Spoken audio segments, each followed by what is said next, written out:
جلال الدین محمد اکبر، ایک چھوٹا شہزادہ جو صرف 13 سال کی عمر میں بادشاہ بنا، لیکن آگے جا کے اس نے ہندوستان کی تاریخ کی سب سے بڑی امپائر بنایا، دی مغل ایمپائر۔ اکبر کا باپ ہمایوں شیرشاہ سوری سے بری طرح ہار گیا تھا۔ وہ ہندوستان سے بھاگتے ہوئے سندھ پہنچا۔ یہی سندھ میں اس کا بیٹا پیدا ہوا جس کا نام تھا اکبر۔ ہمایوں اپنی جان بچا کے تو بھاگ گیا تھا، لیکن وہ اپنی سلطنت کو واپس لینا چاہتا تھا، تو وہ سندھ سے افغانستان کی طرف روانہ ہوا، جہاں اس کے بھائی کامران کی حکومت تھی۔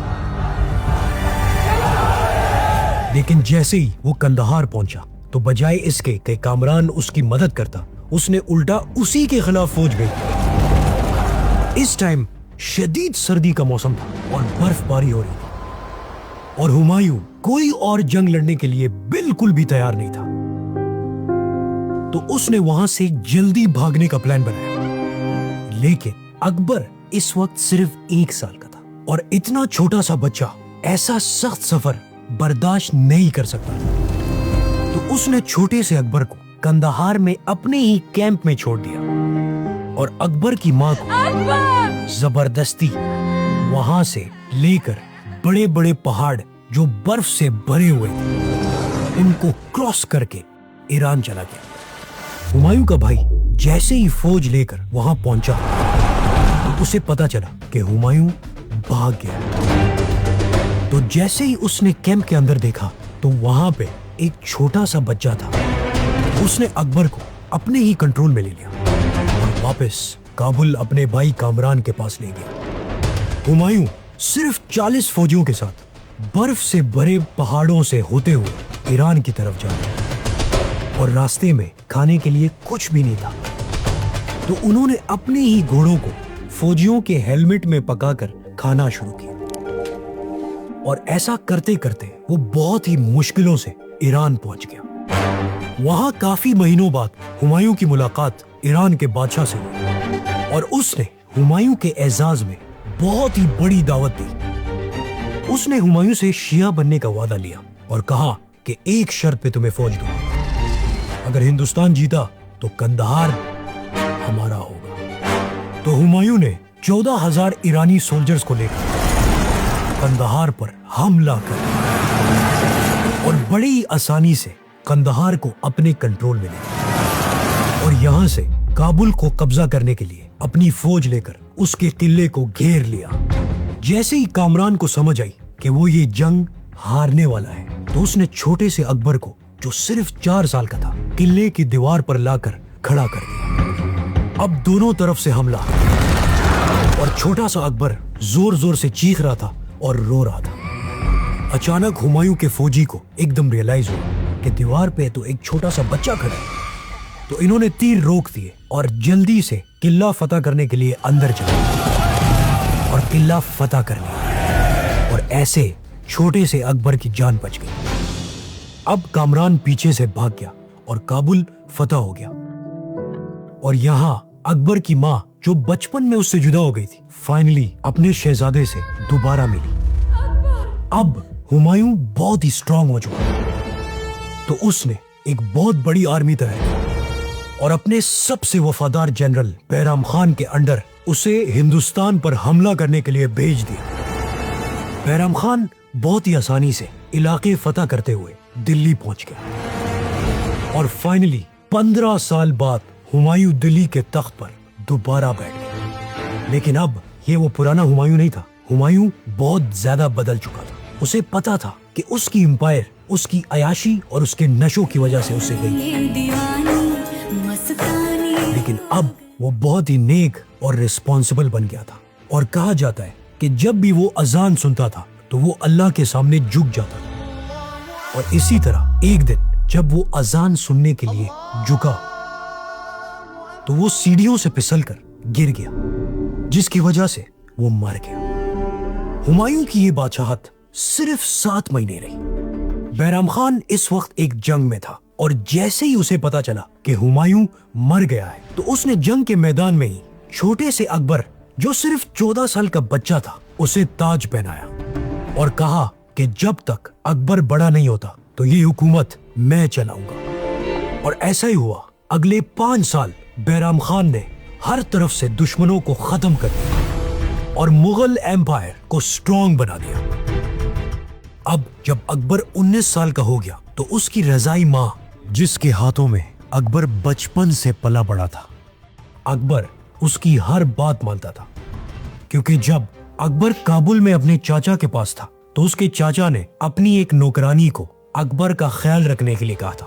اس نوکرانی کا نام ماہم انگا تھا اور اکبر کو بچپن سے اسی نے ہی پالا تھا، تو آرام سے اس نے اکبر کو اس کے سب سے وفادار جنرل، جس کو اکبر پیار سے خان بابا کہتا تھا، اسی کے خلاف کرنا شروع کر دیا اور ہر دن بیرام خان کے خلاف جھوٹی کہانیاں بناتی تھی اور کہتی تھی کہ یہ شیعہ آرمی چیف صرف اپنے ہی لوگوں کو لگا رہے۔ تو اکبر آرام سے بیرام خان کے خلاف ہونے لگا اور ایک دن بیرام خان نے ایک بہت بڑی غلطی کر دی۔ اس نے اکبر کے ایک بہت ہی خاص نوکر کو غلطی سے مار دیا۔ تو جب اکبر کو پتا چلا اس نے بیرام خان کو بلایا اور کہا کہ خان بابا آپ ریٹائر ہو جائیں اور حج کے لیے چلے جائیں۔ اور یہاں پہ ماہم انگا اپنے پلان میں کامیاب ہو گئی اور حکومت کا اصل کنٹرول ماہم انگا اور اس کے بیٹے آدم خان کے پاس آ گیا۔ جو الزام ماہم انگا بیرام خان پہ لگاتی تھی اب وہی کام وہ خود کرنے لگی۔ اکبر صرف نام کا بادشاہ تھا اور سارا کنٹرول اور پاور اس کی رضائی ماں کے پاس تھی۔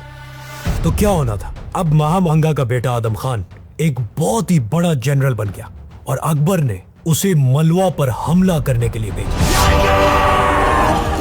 لیکن جب آدم خان نے ملوا قبضہ کر لیا تو اس نے الٹا اکبر کے خلاف ہی بغاوت کر دی۔ تو اکبر ایک بہت بڑی فوج لے کر خود ملوا گیا اور آدم خان کو کیپچر کر کے واپس اپنے محل لے کے آ گیا۔ مگر آدم خان اپنی حرکتوں سے باز نہیں آیا اور پھر اکبر کے خلاف بغاوت کرنے کی کوشش کرنے لگا۔ تو فائنلی اکبر نے اپنی فوج کو حکم دیا کہ اسے محل کی سب سے اونچی چھت سے نیچے پھینک دو۔ جب فوجیوں نے اسے پھینکا تو وہ مرا نہیں، انہوں نے پھر اسے گھسیٹ کے واپس چھت پہ لے کے گئے اور ایک بار پھر پھینکا، جس کی وجہ سے آدم خان مر گیا۔ ماہم انگا اپنے بیٹے کی موت کی خبر سن کر پاگلوں کی طرح چیخنے لگی اور رونے لگی اور اسی غم کی وجہ سے وہ کچھ عرصے بعد مر گئی۔ اور فائنلی اکبر نے اپنی بادشاہت کا کنٹرول اپنے ہی ہاتھ میں لے لیا اور یہاں سے اکبر پہلی دفعہ اصل بادشاہ بن گیا۔ اکبر نے سب سے پہلے ایک نیا سسٹم بنایا جس میں اکبر نے اپنی پوری آرمی کو رینکس میں ڈیوائیڈ کر لیا تاکہ آج کے بعد کوئی بھی اس سے زیادہ پاورفل نہ بنے۔ اس سسٹم کا نام تھا منصبداری سسٹم، جس میں ہر جنرل کو ایک رینک دیا جاتا تھا۔ سب سے چھوٹا رینک ہوتا تھا کہ ایک کمانڈر کے انڈر 10 فوجی اور سب سے بڑا رینک 5000 اور 7000 فوجیوں کا کمانڈر ہوتا تھا اور یہ سارے کمانڈرز میرٹ کے بیس پہ آتے تھے، کوئی تعلق اور سفارش نہیں چلتی تھی۔ اکبر نے آرمی چیف کا عہدہ ختم کر دیا تھا اور ساری آرمی کو چھوٹے جنرلز میں ڈیوائیڈ کر لیا تھا تاکہ کوئی بھی یہ ساری فوج اکبر کے علاوہ کنٹرول نہ کر سکے۔ ان جنرلز کو بار بار ٹرانسفر کیا جاتا تھا تاکہ وہ کسی ایک علاقے میں اپنی پرسنل حکمرانی نہ بنا سکے، اور فوج اور جنرلز کی سیلری ڈائریکٹ گورنمنٹ دیتی تھی تاکہ کوئی بھی جنرل اپنی فوج کو پیسوں سے نہ کنٹرول کر سکے۔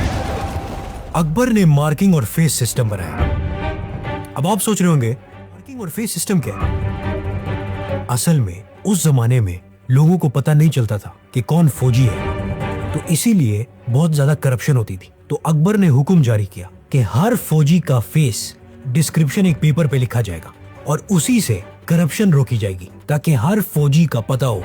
اور مارکنگ سسٹم کا مطلب تھا کہ ہر گھوڑے پہ ایک مارک ہوگا، جیسے آج کل گاڑیوں پہ نمبر پلیٹ ہوتا ہے، اور یہ سسٹم اصل میں